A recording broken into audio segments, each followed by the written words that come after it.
Assalamualaikum dan salam sejahtera. Saya akan menerangkan bagaimana etnografi boleh dilakukan di dalam bandar berdasarkan artikel Urban Ethnography oleh Walter E. Milan dan Francisca Marquez yang diterbitkan pada tahun 2019.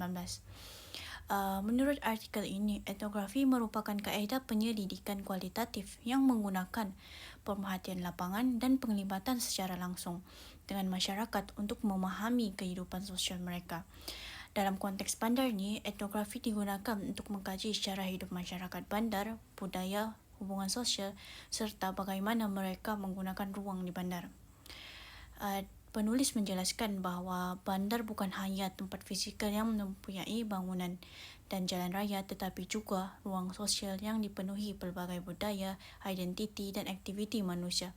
Oleh sebab itu, pengkaji etnografi ini perlu turun ke lapangan untuk melihat sendiri kehidupan masyarakat bandar secara lebih dekat. Etnografi di bandar ni lebih dalam boleh dilakukan dan melalui beberapa kaedah. Kaedah pertama ialah pemerhatian lapangan. Pengkaji akan pergi ke kawasan bandar seperti pasar, kedai makan, jalan raya, taman awam atau kawasan perumahan untuk melihat bagaimana masyarakat menjalani kehidupan harian mereka. Melalui pemerhatian ini, pengkaji dapat memahami interaksi sosial, aktiviti, ekonomi dan budaya masyarakat bandar.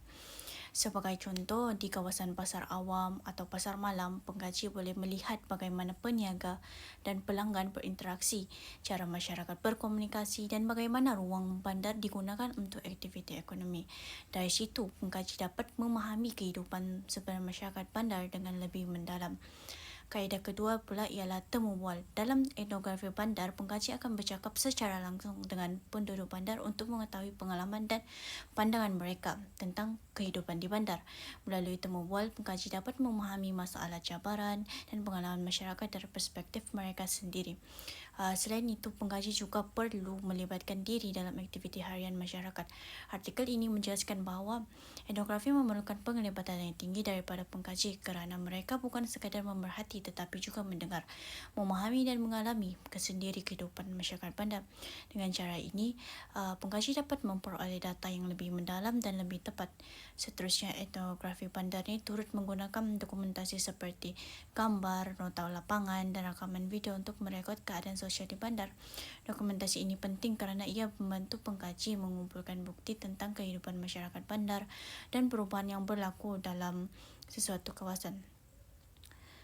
Bagi tugasan ini, saya memilih foto kawasan bandar sebagai contoh lokasi kajian etnografi. Kawasan seperti pasar, jalan bandar dan kawasan perniagaan sesuai dijadikan lokasi kajian kerana terdapat pelbagai aktiviti sosial dan ekonomi yang berlaku di situ.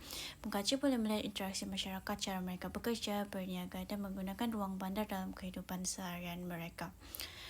Kesimpulannya, etnografi bandar ni ialah kaedah kajian yang dilakukan melalui pemerhatian, temu bual dan penglibatan secara langsung dengan masyarakat bandar. Kaedah ini membantu pengkaji memahami budaya kehidupan sosial dan pengalaman masyarakat bandar dengan lebih mendalam. Oleh itu, etnografi ini sangat penting dalam kajian bandar kerana ia memberikan gambaran sebenar tentang kehidupan masyarakat di bandar. Itu sahaja daripada saya. Sekian, terima kasih.